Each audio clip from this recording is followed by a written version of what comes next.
Gênesis capítulo 50. A lamentação por Jacó e o seu enterro. José atirou-se sobre seu pai, chorou sobre ele e o beijou. Ele deu ordem aos seus servos, aos que eram médicos, para embalsamarem seu pai, e os médicos embalsamaram o corpo de Israel.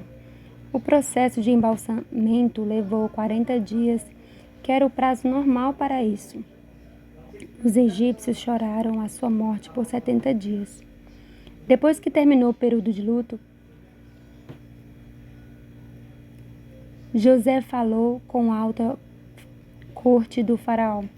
Peço a bondade de vocês que falarem com o faraó a meu favor, dizendo: meu pai me fez jurar o seguinte: estou perto da morte.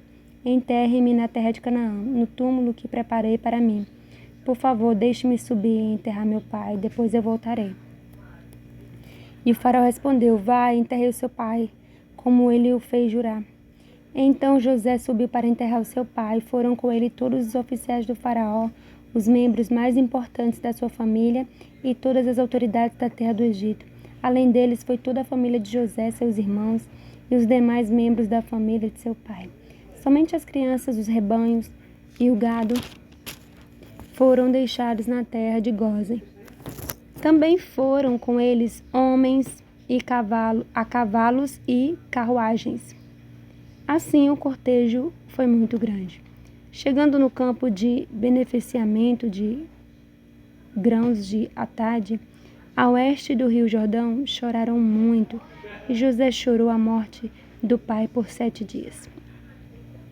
Quando os cananeus moradores daquela terra viram luto em Atade, disseram: é impressionante o choro desses egípcios. Por isso aquele lugar que fica além do rio Jordão se chamou Abel Mizraim. Assim os filhos de Israel disseram o que ele lhes tinha ordenado. Levaram-no à terra de Canaã e o enterraram na caverna do campo de Macpela, próximo a Manre. Abraão tinha comprado essa caverna com o campo do heteu Efrom. Ele recebeu a escritura de posse para que fosse usada como cemitério da família. Depois disso, José, seus irmãos e todos que foram com ele para o enterro de seu pai voltaram para o Egito.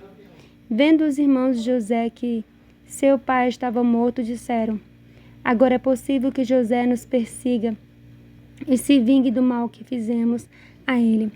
Por isso mandaram este recado a José: antes de morrer, o seu pai deixou uma mensagem a você. A mensagem é esta: perdoe a maldade de seus irmãos e o pecado que cometeram com o mal que fizeram a você. Agora lhe pedimos que perdoe a maldade dos servos de Deus, do Deus de seu pai. Enquanto falavam, José chorou. Depois os irmãos foram falar pessoalmente com ele.